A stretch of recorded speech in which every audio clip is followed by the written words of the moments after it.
Hey guys, welcome to another episode of Another World Audiobooks. So if you're just tuning in, this is like your first episode, I just want to give kind of maybe a reintroduction, maybe kind of remind everybody what this is all about. I called it Another World Audiobooks because I love books, but I don't feel like I have enough time to read. And I don't feel like I have enough money to spend on the extremely expensive subscription services. So that's why I created Another World Audiobooks. It is free, high-quality audiobooks that allow you to escape to that other world if you don't have the time to sit down and read and you enjoy audiobooks. It gives you the chance to enjoy that fiction and that escape to another world without having to pay an arm and a leg to do it. So thank you guys for tuning in and for sharing the podcast. This really is just a labor of love. It's just kind of me just recording the audiobooks and getting it out there for you. So you guys are my best advertisements out there. If you can share the podcast, tell somebody else about Another World Audiobooks. That's how the word spreads and this grows. And like I've said in a couple past episodes, I'm really looking to expand the team. So if there's somebody that you know, or if you are somebody who is interested in helping me with editing the podcast, I'll be able to put out more content and focus more on the narration. So if you're more on the technical side of things and you want to get involved in that, please let me know. You can send me an email at anotherworldaudiobooks@gmail.com if you want to volunteer to help me edit the podcast.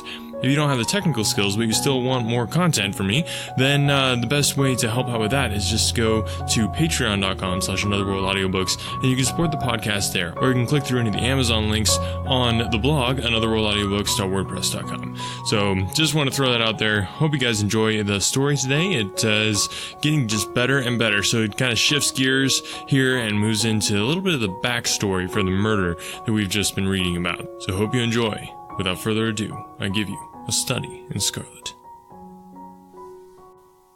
Chapter 7. Light in the Darkness. The intelligence with which Lestrade greeted us was so momentous and so unexpected that we were all three fairly dumbfounded. Gregson sprang out of his chair and upset the remainder of his whiskey and water. I stared in silence at Sherlock Holmes, whose lips were compressed and his brows drawn down over his eyes. "Stangerson, too," he muttered.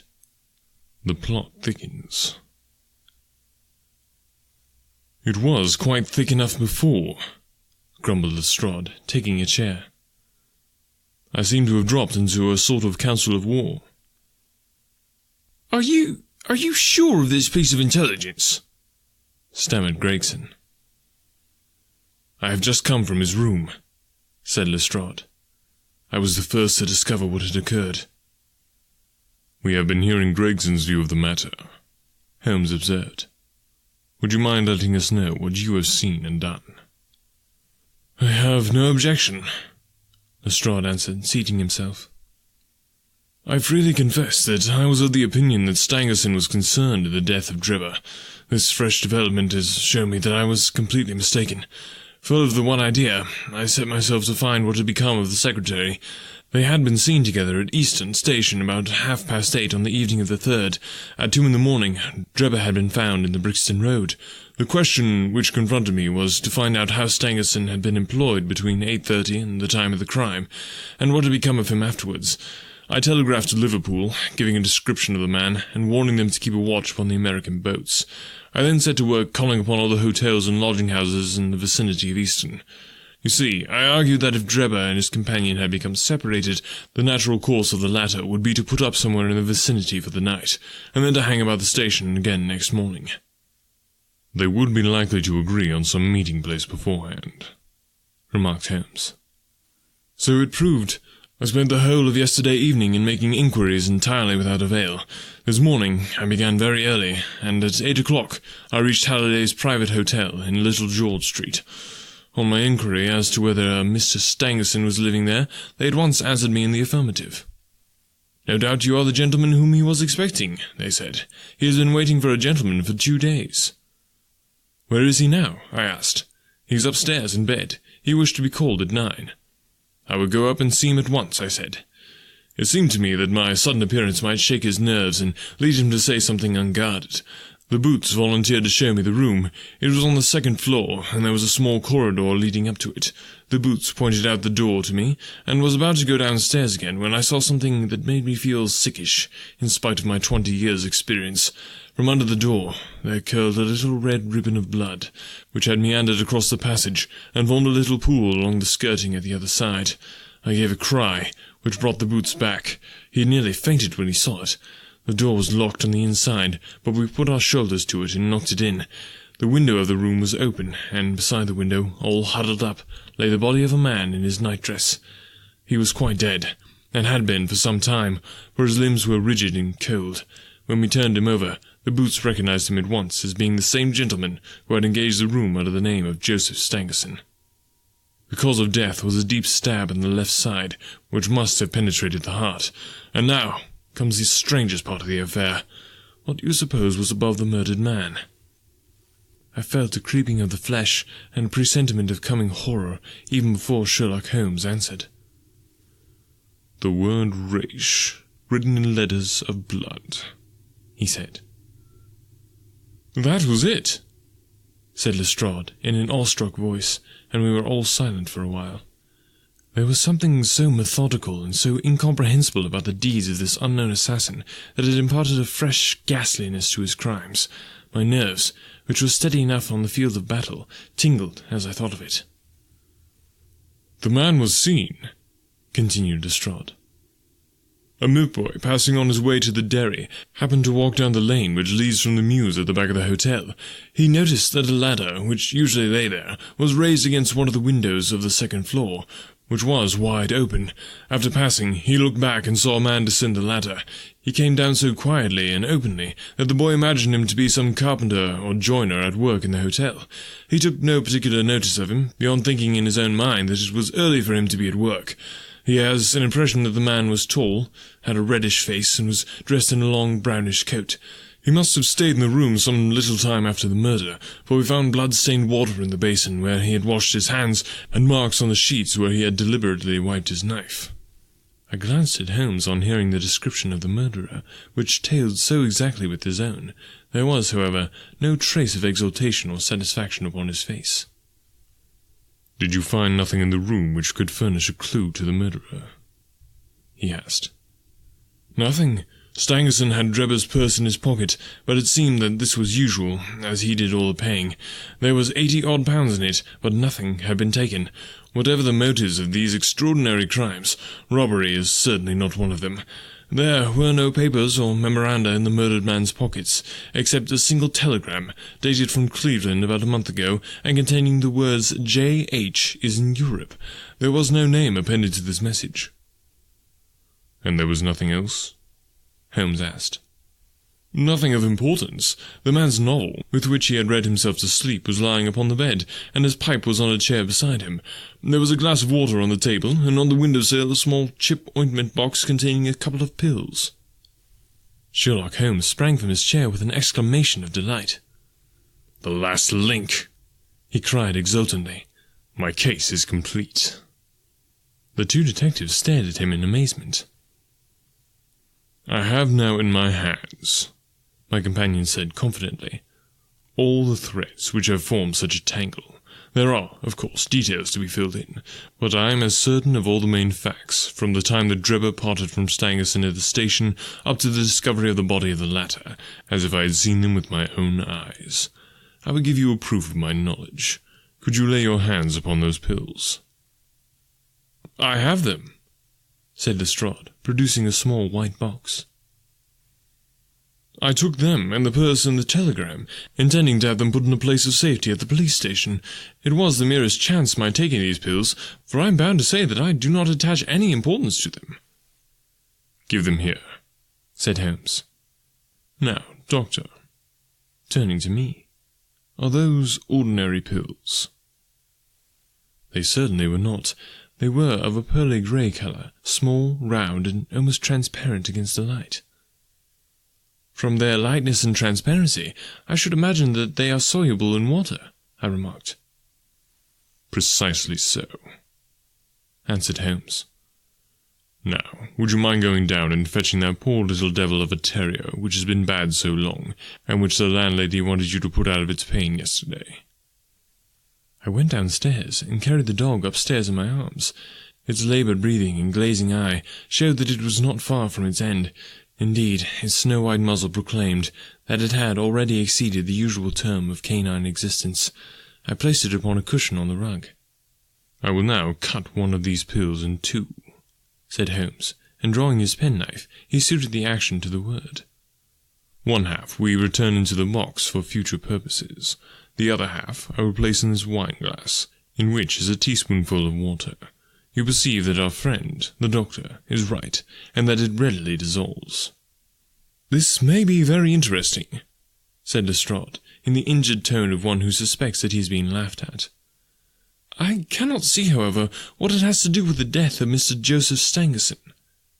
"Patience, my friend, patience. You will find in time that it has everything to do with it. I shall now add a little milk to make the mixture palatable, and on presenting it to the dog, we find that he laps it up readily enough." As he spoke, he turned the contents of the wine-glass into a saucer and placed it in front of the terrier, who speedily licked it dry. Sherlock Holmes's earnest demeanour had so far convinced us that we all sat in silence, watching the animal intently, and expecting some startling effect. None such appeared, however.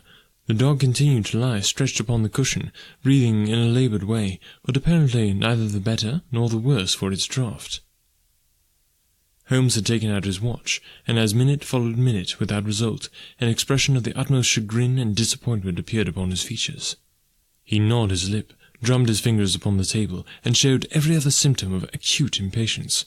So great was his emotion that I felt sincerely sorry for him, while the two detectives smiled derisively, by no means displeased at this check which he had met. "It can't be a coincidence," he cried at last, springing from his chair and pacing wildly up and down the room. "It is impossible that it should be mere coincidence. The very pills which I suspect in the case of Drebber are actually found after the death of Stangerson, and yet they are inert. What can it mean? Surely my whole chain of reasoning cannot have been false. It is impossible, and yet this wretched dog is none the worse. Ah, I have it! I have it!" With a perfect shriek of delight, he rushed to the box, cut the other pill in two, dissolved it, added milk, and presented it to the terrier.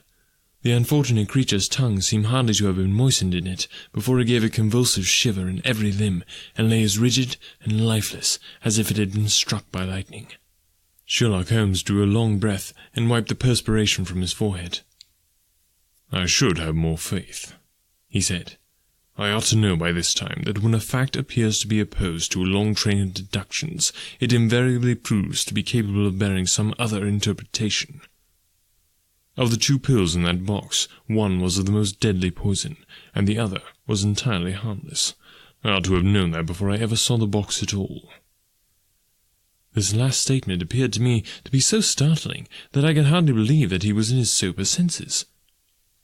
There was the dead dog, however, to prove that his conjecture had been correct.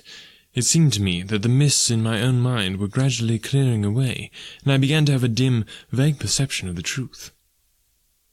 "All this seems strange to you," continued Holmes, "because you failed at the beginning of the inquiry to grasp the importance of the single real clue which was presented to you. I had the good fortune to seize upon that, and everything that has occurred since then has served to confirm my original supposition, and indeed was the logical sequence of it. Hence, things which have perplexed you and made the case more obscure have served to enlighten me and to strengthen my conclusions. It was a mistake to confound strangeness with mystery. The most commonplace crime is often the most mysterious, because it presents no new or special features from which deductions may be drawn. This murder would have been infinitely more difficult to unravel, had the body of the victim been simply found lying in the roadway, without any of those outre and sensational accompaniments which have rendered it remarkable. These strange details, far from making the case more difficult, have really had the effect of making it less so." Mr. Gregson, who had listened to this address with considerable impatience, could contain himself no longer. "Look here, Mr. Sherlock Holmes," he said. "We are all ready to acknowledge that you are a smart man, and that you have your own methods of working. We want something more than mere theory and preaching, though. It is a case of taking the man. I have made my case out, and it seems I was wrong. Young Carpentier could not have been engaged in the second affair. Lestrade went after his man Stangerson, and it appears he was wrong too. You have thrown out hints here and hints there, and seem to know more than we do, but the time has come when we feel that we have a right to ask you straight, how much do you know of the business? Can you name the man who did it?" "I cannot help feeling that Gregson is right, sir," remarked Lestrade. "We have both tried, and we have both failed. You have remarked more than once since I have been in the room that you had all the evidence which you require. Surely you will not withhold it any longer." "Any delay in arresting the assassin," I observed, "might give him time to perpetrate some fresh atrocity." Thus pressed by us all, Holmes showed signs of irresolution. He continued to walk up and down the room with his head sunk on his chest and his brows drawn down, as was his habit when lost in thought. "There will be no more murders," he said at last, stopping abruptly and facing us. "You can put that consideration out of the question. You have asked me if I know the name of the assassin. I do. The mere knowing of his name is a small thing, however, compared with the power of laying our hands upon him. This, I expect, very shortly to do. I have good hopes of managing it through my own arrangements, but it is a thing which needs delicate handling, for we have a shrewd and desperate man to deal with, who is supported, as I have occasion to prove, by another who is as clever as himself. As long as this man has no idea that anyone can have a clue, there is some chance of securing him. But if he had the slightest suspicion, he would change his name and vanish in an instant among the 4 million inhabitants of this great city. Without meaning to hurt either of your feelings, I am bound to say that I consider these men to be more than a match for the official force, and that is why I have not asked your assistance. If I fail, I shall of course incur all the blame due to this omission, but that I am prepared for. At the present, I am ready to promise that the instant that I can communicate with you without endangering my own combinations, I shall do so." Gregson and Lestrade seemed to be far from satisfied by this assurance, or by the depreciating allusion to the detective force. The former had flushed up to the roots of his flaxen hair, while the other's beady eyes glistened with curiosity and resentment. Neither of them had time to speak, however, before there was a tap at the door, and the spokesman of the street Arabs, young Wiggins, introduced his insignificant and unsavoury person. "Please, sir," he said, touching his forelock, "I have the cab downstairs." "Good boy," said Holmes blandly. "Why don't you introduce this pattern at Scotland Yard?" he continued, taking a pair of steel handcuffs from a drawer. "See how beautifully the spring works. They fasten in an instant." "The old pattern is good enough," remarked Lestrade, "if we can only find the man to put them on." Very good," said Holmes, smiling. "The cabman may as well help me with my boxes. Just ask him to step up, Wiggins." I was surprised to find my companion speaking as though he was about to set out on a journey, since he had not said anything to me about it. There was a small portmanteau in the room, and this he pulled out and began to strap. He was busily engaged at it when the cabman entered the room. "Just give me a help with this buckle, cabman," he said, kneeling over his task and never turning his head. The fellow came forward with a somewhat sullen, defiant air, and put down his hands to assist. At that instant there was a sharp click, the jangling of metal, and Sherlock Holmes sprang to his feet again. "Gentlemen," he cried, with flashing eyes, "let me introduce you to Mr. Jefferson Hope, the murderer of Enoch Drebber and of Joseph Stangerson." The whole thing occurred in a moment, so quickly that I had no time to realize it. I have a vivid recollection of that instant, of Holmes' triumphant expression and the ring of his voice, of the cabman's dazed, savage face as he glared at the glittering handcuffs, which had appeared as if by magic upon his wrists. For a second or two we might have been a group of statues. Then, in an inarticulate roar of fury, the prisoner wrenched himself free from Holmes' grasp and hurled himself through the window. Woodwork and glass gave way before him, but before he got quite through, Gregson, Lestrade, and Holmes sprang upon him like so many staghounds. He was dragged back into the room, and then commenced a terrific conflict. So powerful and so fierce was he, that the 4 of us were shaken off again and again. He appeared to have the convulsive strength of a man in an epileptic fit. His face and hands were terribly mangled by his passage through the glass, but loss of blood had no effect in diminishing his resistance. It was not until Lestrade succeeded in getting his hand inside his neckcloth and half strangling him that we made him realize that his struggles were of no avail. and even then we felt no security until we had pinioned his feet as well as his hands. That done, we rose to our feet, breathless and panting. "We have his cab," said Sherlock Holmes. "It will serve to take him to Scotland Yard. And now, gentlemen," he continued with a pleasant smile, "we have reached the end of our little mystery. You are very welcome to put any questions that you like to me now, and there is no danger that I will refuse to answer them." Part 2. The Country of the Saints. Chapter 1. On the Great Alkali Plain. In the central portion of the great North American continent, there lies an arid and repulsive desert, which for many a long year served as a barrier against the advancement of civilization. From the Sierra Nevada to Nebraska, and from the Yellowstone River in the north to the Colorado upon the south, is a region of desolation and silence. Nor is nature always in one mood throughout this grim district. It comprises snow-capped and lofty mountains, and dark and gloomy valleys. There are swift-flowing rivers which dash through jagged canyons. There are enormous plains, which in winter are white with snow, and in summer are grey with a saline alkali dust. They all preserve, however, the common characteristic of barrenness, inhospitality, and misery. There are no inhabitants of this land of despair. A band of Pawnees or of Blackfeet may occasionally traverse it in order to reach other hunting grounds, but the hardiest of the braves are glad to lose sight of those awesome plains, and to find themselves once more upon their prairies. The coyote skulks among the scrub, the buzzard flaps heavily through the air, and the clumsy grizzly bear lumbers through the dark ravines, and picks up such sustenance as it can amongst the rocks. These are the sole dwellers in the wilderness. In the whole world there can be no more dreary view than that of the northern slope of the Sierra Blanco. As far as the eye can reach stretches the great flat plainland, all dusted over with patches of alkali, and intersected by clumps of the dwarfish chaparral bushes.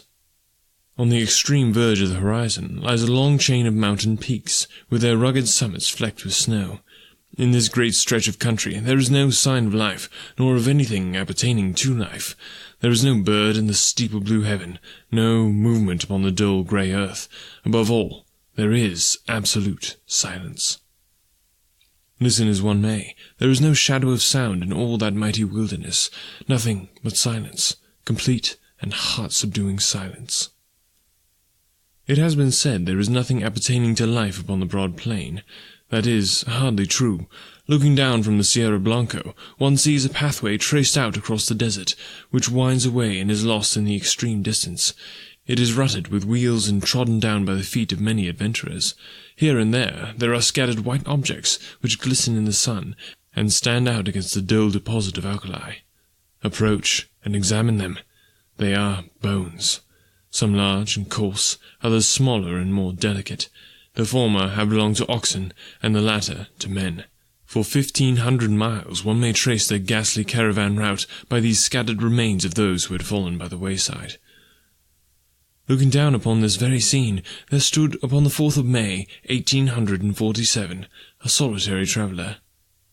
His appearance was much that he might have been the very genius or demon of the region.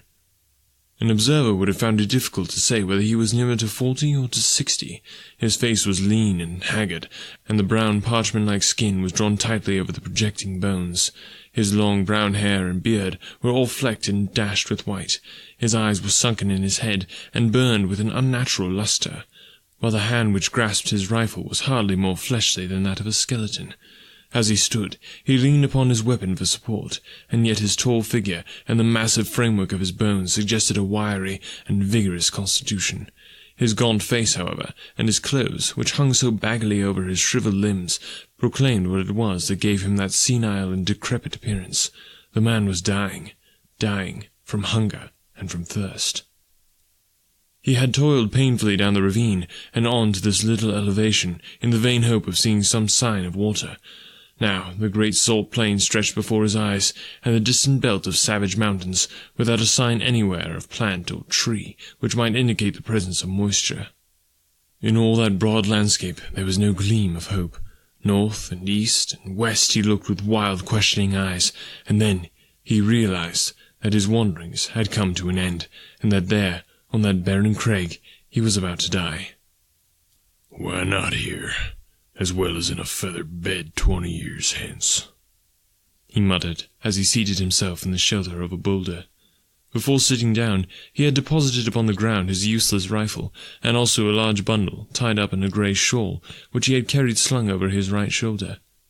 It appeared to be somewhat too heavy for his strength, for in lowering it, it came down on the ground with some little violence. Instantly there broke from the grey parcel a little moaning cry, and from it there protruded a small, scarred face, with very bright brown eyes, and two little speckled, dimpled fists. "You've hurt me," said a childish voice reproachfully. "Have I, though?" the man answered penitently. "I didn't go for to do it."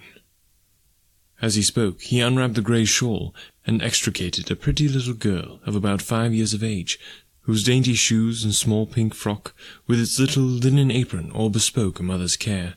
The child was pale and wan, but her healthy arms and legs showed that she had suffered less than her companion. "How is it now?"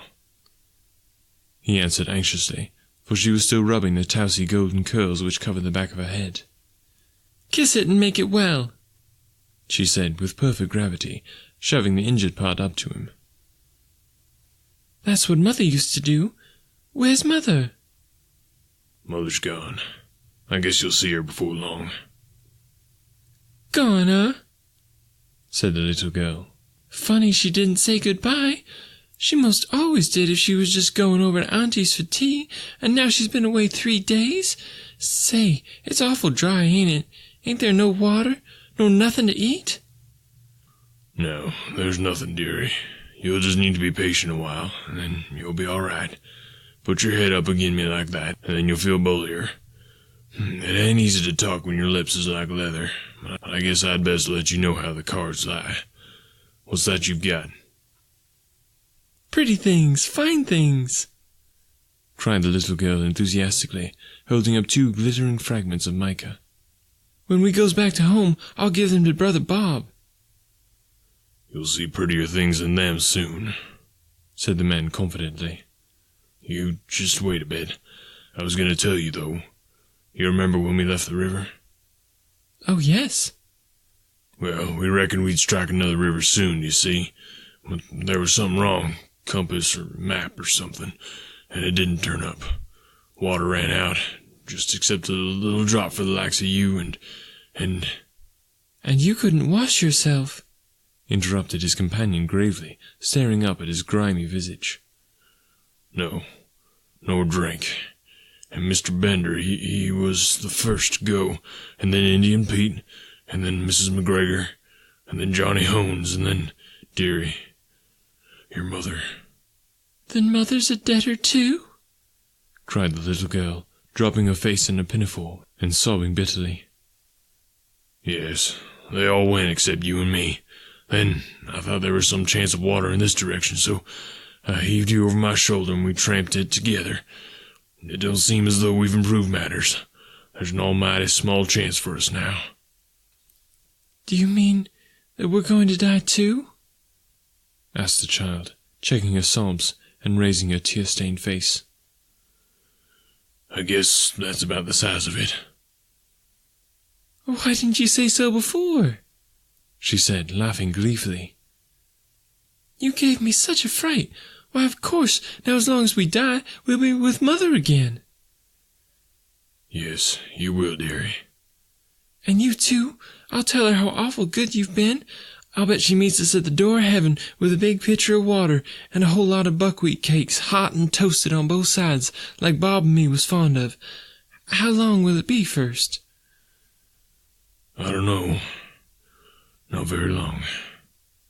The man's eyes were fixed upon the northern horizon. In the blue vault of the heaven there had appeared 3 little specks, which increased in size every moment, so rapidly did they approach. They speedily resolved themselves into 3 large brown birds, which circled over the head of the 2 wanderers, and then settled upon some rocks which overlooked them. They were buzzards, the vultures of the west, whose coming is the forerunner of death. "Cocks and hens!" cried the little girl gleefully, pointing at their ill-omened forms and clapping her hands to make them rise.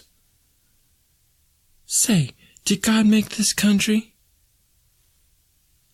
"In course he did," said her companion, rather startled by this unexpected question. "He made the country down in Illinois, and he made the Missouri," the little girl continued. "I guess somebody else made the country in these parts. It's not nearly so well done. They forgot the water and the trees." "What would you think of offering up a prayer?" the man asked diffidently. "It ain't night yet," she answered. "It don't matter. It ain't quite regular, but you won't mind that, you bet. You say over them ones they used to say every night in the wagon when we was on the plains." "Why don't you say some yourself?" the child asked with wondering eyes. "I disremember them," he answered. "I ain't said none since I was half the height of that gun. I guess it's never too late. You say 'em out, and I'll stand by and come in on the courses." "Then you'll need to kneel down, and me too," she said, laying the shawl out for that purpose. "You got to put your hands up like this. It makes you feel kind of good." It was a strange sight, had there been anything but the buzzards to see it. Side by side on the narrow shoal knelt the two wanderers, the little prattling child and the reckless, hardened adventurer.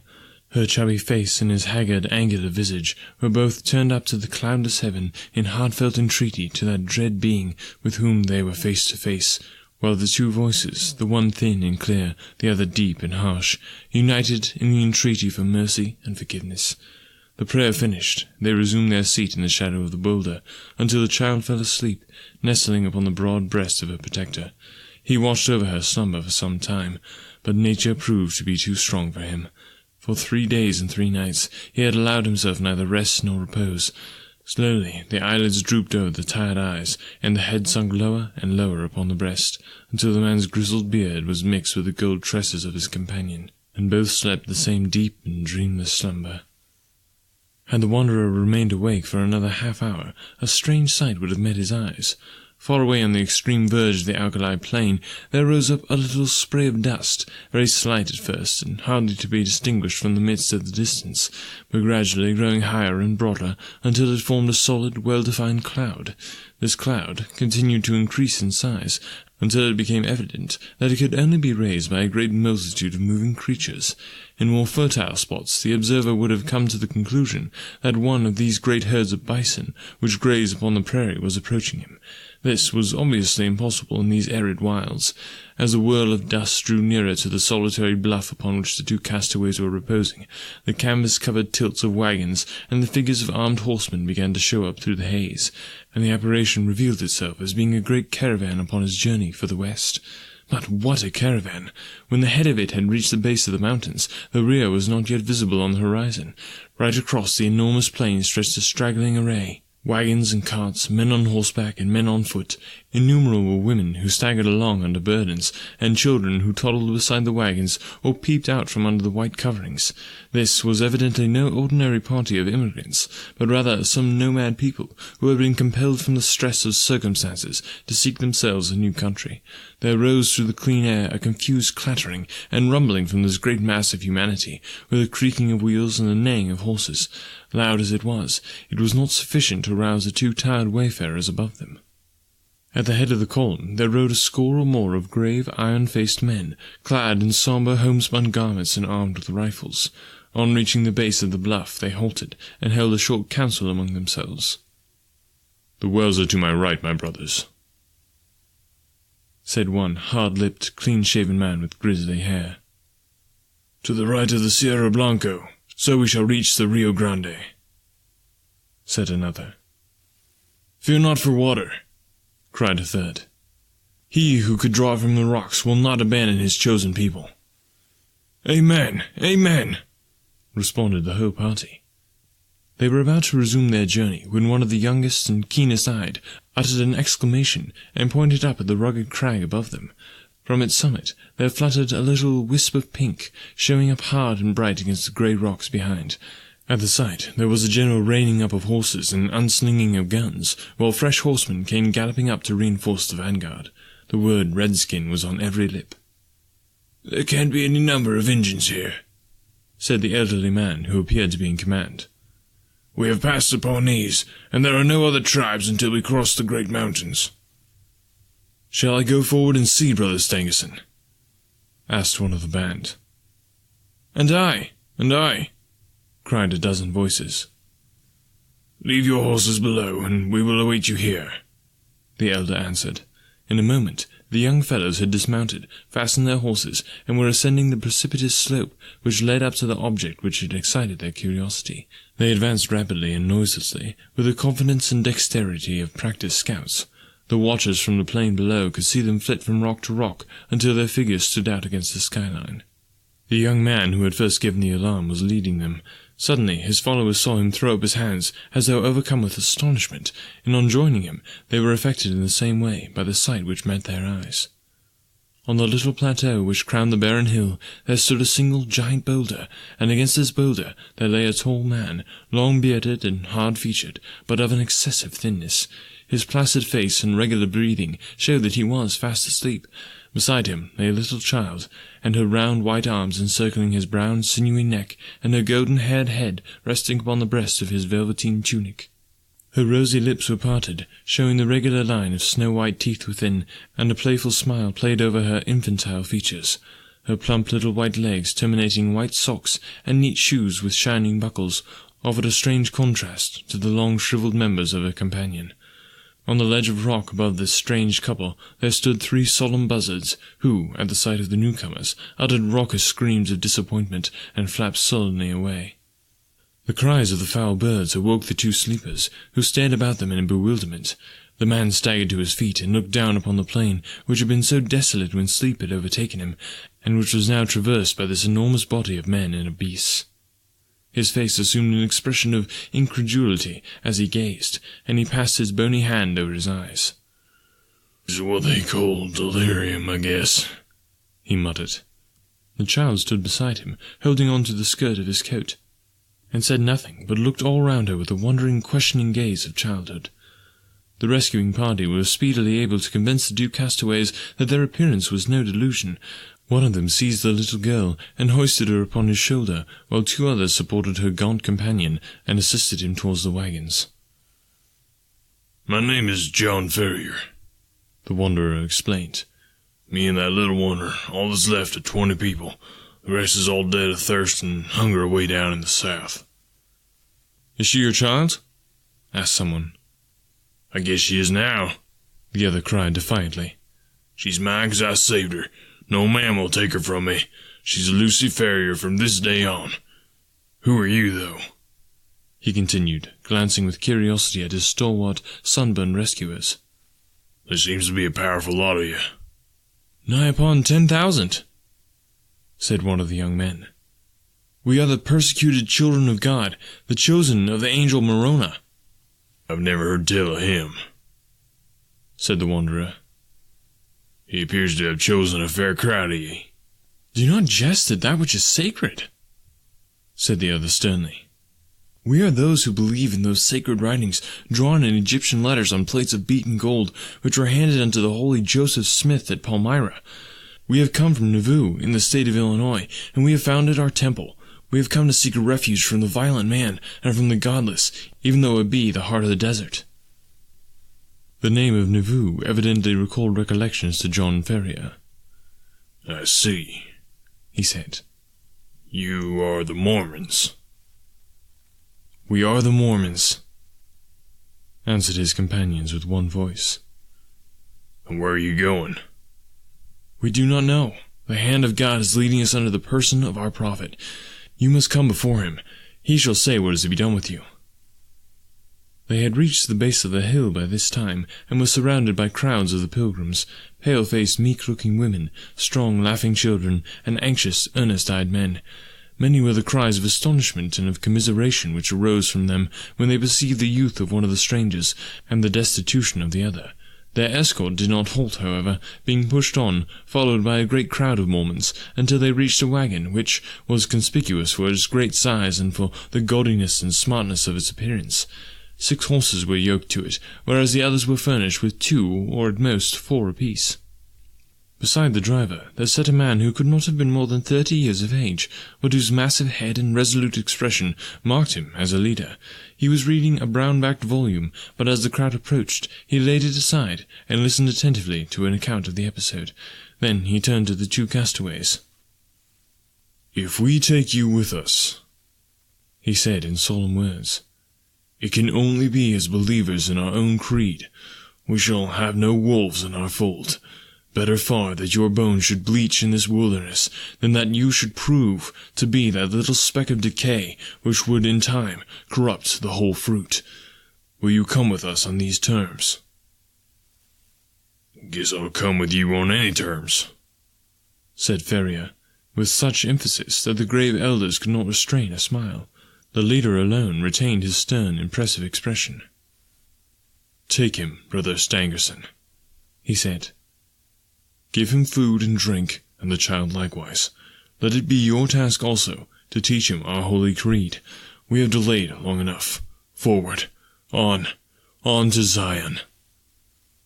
"On to Zion!" cried the crowd of Mormons, and the words rippled down the long caravan, passing from mouth to mouth until they died away in a dull murmur in the far distance. With a cracking of whips and a creaking of wheels, the great wagons got into motion, and soon the whole caravan was winding along once more. The elder to whose care the two waifs had been committed led them to his wagon, where a meal was already awaiting them. "You shall remain here," he said. "In a few days you will have recovered from your fatigues. In the meantime, remember now and forever you are of our religion. Brigham Young has said it, and he has spoken in the voice of Joseph Smith, which is the voice of God." Alright, leaving you on a bit of a cliffhanger. What is going on? How did Sherlock Holmes just become a Western? Don't worry. It all ties back together, and you'll get to more of the story next week. Until then, remember to share the podcast, because doing that is a fantastic way to just spread the word. And hey, it's a free audiobook. Why wouldn't you want to share that with your friend? They probably really appreciate it. This is the season of giving. Speaking of which, I want you to be paying attention. We're going to be having a special episode here coming up soon in honor of Christmas. I'm super excited about this. And so you'll need to stay tuned for that. Again, if you're interested in helping edit the podcast, I would love to have somebody help me with that. You can just let me know on otherworldaudiobooks@gmail.com. Or if you're interested in helping me hire somebody to do it, just go ahead and go over to patreon.com/anotherworldaudiobooks. Both of those are just focused on bringing you more high-quality, free audiobooks. So if you want to help out the podcast, I really appreciate your help. But if you just want to listen, all I ask is that you just share the podcast with somebody this week. Thanks so much for listening, and we'll talk to you next time.